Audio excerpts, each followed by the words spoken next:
안녕하세요. 결혼 2년차 28살 주부입니다. 돌진한 아이가 있어요.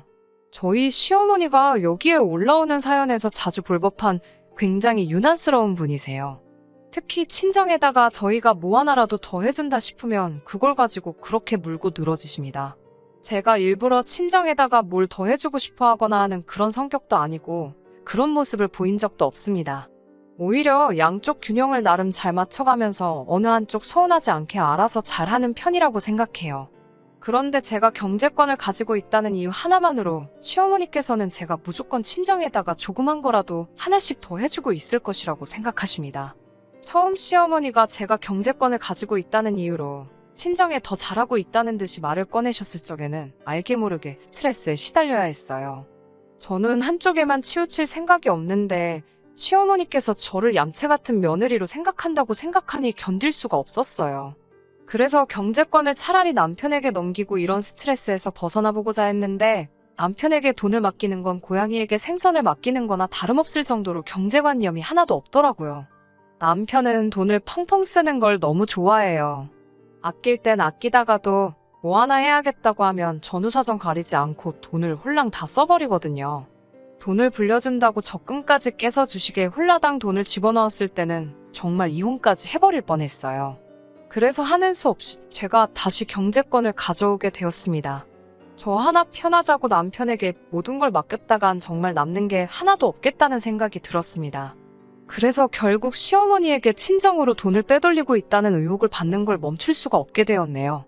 결혼하고 나서 처음 맞는 시어머니 생신 때였어요. 시아버님 생신하고 딱 일주일 차이밖에 나지 않으십니다. 그래서 결혼 전부터 생신상을 두 분이서 같은 날에 한번 받으셨다고 해요. 결혼하고 나서 첫 생신상이다 보니 저도 여기저기서 보고 들은 게 있어서 첫 생신상만큼은 제가 직접 준비해 보려고 했어요.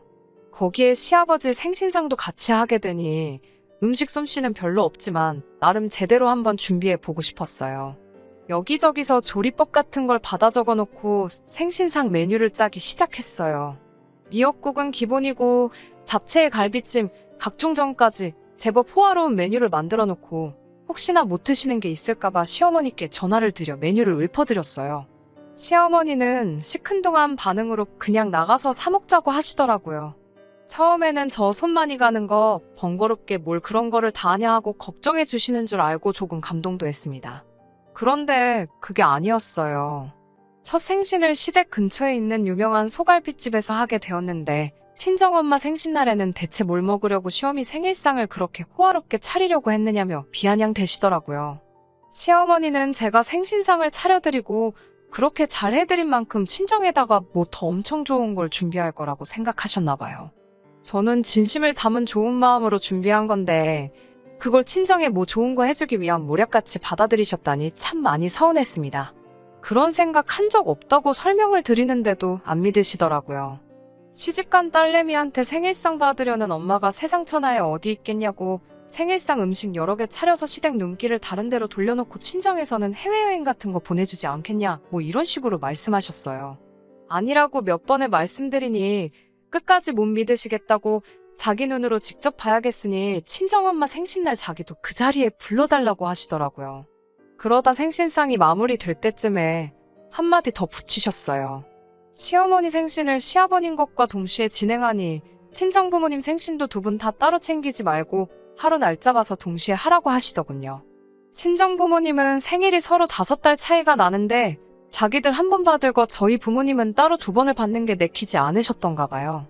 물론 친정부모님이 생신상을 따로 받으신다는 사실이 시어머니 입장에서는 불공평하다고 느낄 수 있지만 친정어머니 생신날에는 보통 친정어머니께서 직접 음식을 준비하시고 오히려 저희를 불러주시거든요.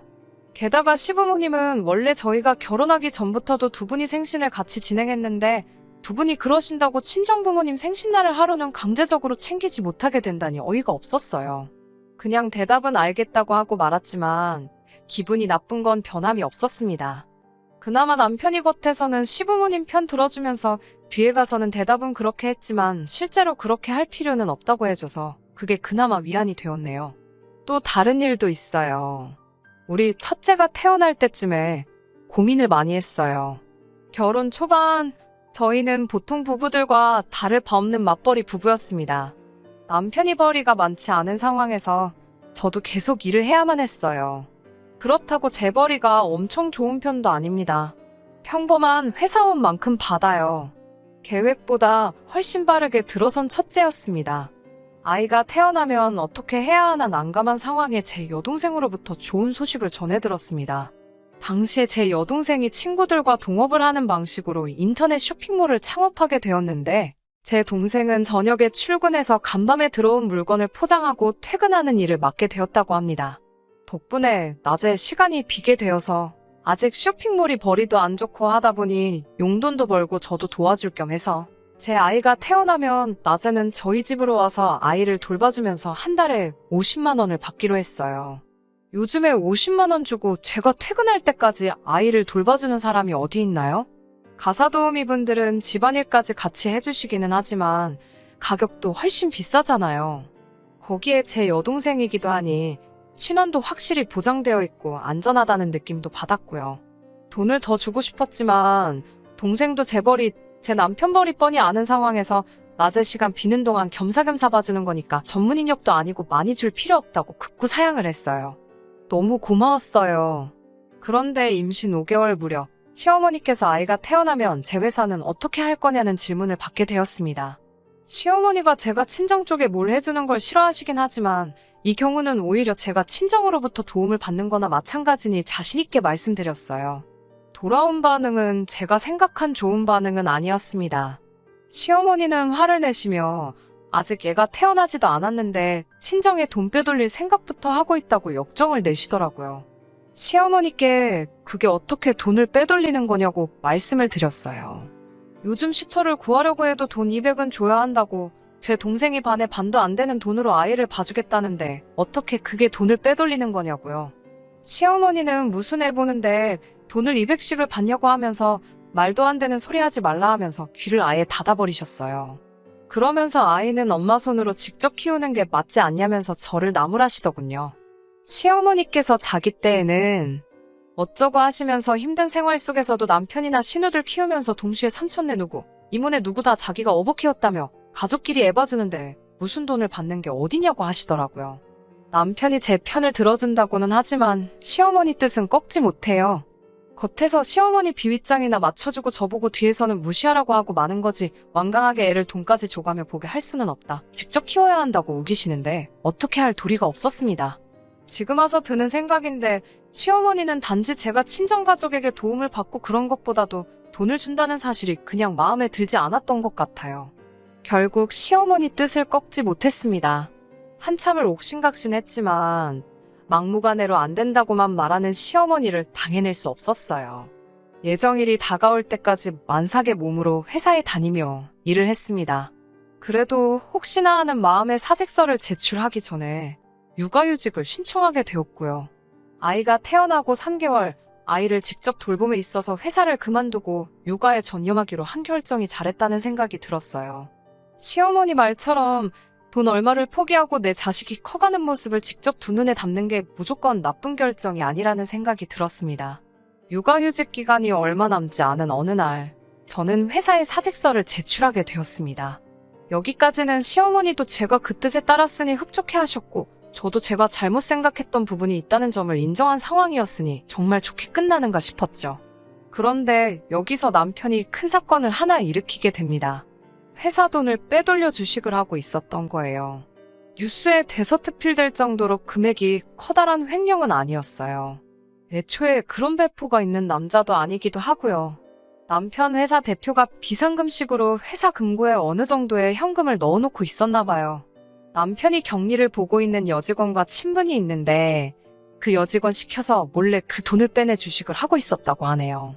그나마 다행인 건 회사 돈이 아니라 대표님의 개인 비상금이었고 그 금액이 크지 않다 보니 사건이 크게 번지지는 않았습니다.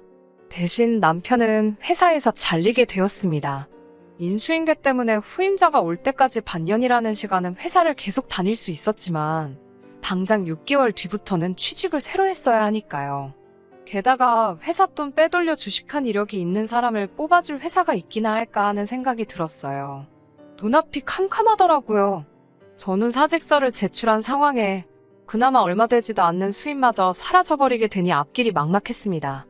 제가 복직을 할 수밖에 없는 상황이 되어버린 거예요. 회사에 연락해봤더니 다행히도 아직 저의 사직서는 수리가 되지 않았다고 합니다. 결국 저는 곧바로 동생에게 전화를 걸었어요. 먼저 나서서 도와준다고 할 때 거절한 거 미안하다고, 혹시 지금이라도 저를 도와줄 수 있냐고요. 하지만 그때로부터 이미 시간이 한참 지난 시기인지라 여동생은 당장은 자기 일하는 시간을 조정하기 힘들 것 같다고 하더라고요. 사실 따지고 보면 아무리 시어머니 때문이라지만 제가 제 스스로 굴러들어온 복을 차버린 거나 마찬가지인데 상황이 여의치 않다는 여동생을 원망할 수 없는 노릇이었죠. 여동생에게는 더 이상 물어보기 아쉬운 상황이었고 결국 울며 겨자 먹기로 시어머니에게 남편이 완전히 실직하기 전인 반년 동안만 아이를 봐주실 수 있는지 물어보기 위해 남편과 함께 찾아가게 되었습니다. 시어머니는 남편이 잘리게 되었다는 사실을 듣자마자 저한테 그 잘못을 물으시더라고요. 제가 집에서 애 키우면서 남편한테 얼마나 돈돈거리며 구박을 했으면 남의 물건에는 손 한 번 댄 적 없이 자라온 남편이 회사 돈을 끌여들여서 주식까지 했겠냐면서요. 어이가 없었습니다. 제가 아이 키우게 되면서 돈 이야기 한 번도 한 적 없고 아무리 직장 동료라지만 남편이 현금을 꺼내달라고 그냥 그 돈을 아무런 의심도 없이 주는 회사 시스템이 문제가 아닌가요? 남편 혼자 외벌이 하게 되면서 남편 혼자 쓰는 용돈이 줄게 되면서 어떻게 자기 쓸 돈 좀 더 벌어보고자 어처구니 없는 사건을 일으킨 걸 가지고 제가 남편을 벼랑 끝으로 몰아서 그렇게 만들었다는 말을 하니 할 말도 없더라고요. 남편도 제 눈치 보면서 어쩔 줄 몰라 하고 있고요. 더 상대해봐야 저만 이상한 사람 되는 것 같고 애초에 시어머니를 찾아온 이유도 따로 있었으니 시어머니 반응은 무시하고 이번엔 저도 강경하게 나가기로 했습니다. 시어머니 때문에 제 여동생이 이제는 아이를 돌봐줄 수 없는 상황이다. 하지만 상황이 이러니 저도 당분간은 복직을 해야겠고 사직서 수리가 되기 전에 빨리 결정이 되었으면 좋겠다. 이렇게 된 것엔 시어머니의 책임도 있으니 남편이 회사를 나갈 동안까지는 시어머니께서 아이를 돌봐주셨으면 좋겠다. 라고 단도직입적으로 찾아온 이유를 간결하게 설명해 말씀드렸습니다. 시어머니는 의외로 순순히 아이를 봐주겠다고 대답하셨습니다. 하지만 조건을 하나 붙이시더군요. 아이를 돌봐주는 대가로 달에 200만 원을 달라고 하시더라고요. 다른 사람도 아니고 제 동생이 50만 원의 아이를 봐주겠다고 할 때는 가족끼리 무슨 돈이냐고 말하시던 분께서 그 금액을 요구하니 어이가 없더라고요. 제가 버는 월급이 딱 그 정도 됩니다. 시어머니 돈을 주기 위해 제가 회사에 나가는 거나 마찬가지가 되는 거잖아요. 저는 그렇게 할 수는 없다고 애초에 제 동생이 50만 원에 봐준다고 했었으니 시어머니에게도 50만 원 이상은 드릴 수 없다고 못을 박았어요. 시어머니는 자기가 키워온 애가 신우랑 남편부터 해서 몇 명인 줄 아냐고 화를 내시더군요. 경험의 깊이가 다르다고 제 여동생 같은 초짜가 애를 보는 것과는 차원이 다르니 그만큼의 돈을 받아야겠다고 하시네요. 속에서 부글부글 끓더라고요. 그렇게 아이들 여러 명 키워내서 회사 돈 가지고 주식해서 회사에서 잘리는 놈으로 키워내셨느냐 따지고 싶었습니다. 가사도우미 이야기 꺼냈던 건 기가 막히게 기억하시고는 어차피 남한테 200 줄 거 자기한테 주면 서로 좋은 거 아니냐고 말씀을 하시더군요. 더 상대하기 싫어서 집으로 돌아왔습니다. 남편은 기가 죽어서 찍소리도 못하더군요. 너는 앞으로 내가 시키는 대로 해 라고 하니까 알겠다고 시키는 대로 다 하겠다고 하더라고요. 그 길로 저는 남편 회사를 그만두게 만들었습니다. 저는 다시 복직 신청이 접수돼 회사에 나가게 되었고요. 제가 출근하는 날 남편에게 아이를 딸려서 시어머니 집으로 보냈습니다. 남편이 아이와 함께 시댁에 도착하자 시어머니가 저에게 이게 무슨 일인지 바로 전화를 하시더라고요. 저는 전화로 시어머니께 똑부러지게 대답했어요. 가만 생각해보니까 저도 어머님 애를 한 푼도 받지 않고 키워주고 있는 거나 마찬가지 아니냐고. 그런데 가만 보니 애가 덜 자란 것 같아서 어머님께 돌려드린 거라고요. 제가 어머님 애를 계속 키워주기를 원하면 저한테 다달이 200만 원씩 주셔야 한다고요. 그동안은 그나마 지가 벌어서 저에게 가져다 줬는데 이젠 그걸 못하게 되었으니 차마 어머님한테는 돈을 받을 수가 없어서 돌려드린 거라고요. 어머님이 데리고 계시다가 다시 제 앞가림 할 수 있는 어른이 되면 돌려주세요. 그게 싫으시면 어머님이 저한테 달달이 돈을 보내주시던가요. 하고 전화를 끊었습니다. 그날 남편 말로는 시어머니 하루 종일 뒷목 잡고 자기한테 화풀이를 하셨다고 하던데 시어머니도 고집이 대단하시네요. 저와 어떻게든 풀어보려고 하지 않으시고 끝끝내 남편 집으로 돌려보내지 않으시고 몇 주째 이렇게 버티고 있습니다. 처음에는 저도 이만 져줄까 생각을 하다가 오기가 생겨서 그러지 않았어요. 몇 주째 이러고 있으니 이제 와서는 이게 더 나은 삶인가 하는 생각도 드네요. 남편이라고 정말 사고만 쳐대는 거 옆에 없으면 허전할 줄 알았는데 오히려 마음이 더 편하기만 하고요. 이러다 정말 이혼해버리는 거 아닌가 모르겠어요. 시어머니와의 관계를 생각하기 전에 남편과의 관계부터 먼저 생각해봐야겠네요. 이제와 생각해보니 남의 돈으로 아무렇지도 않게 주식을 했다는 것부터가 충분히 이혼 사유가 될 만한 일 아닐까 싶어요.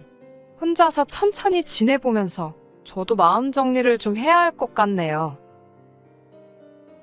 끝까지 들어주셔서 감사합니다. 오늘의 사연은 여기까지입니다. 구독과 좋아요, 알람 설정 부탁드리고 더 좋은 사연으로 다시 찾아뵙겠습니다. 감사합니다.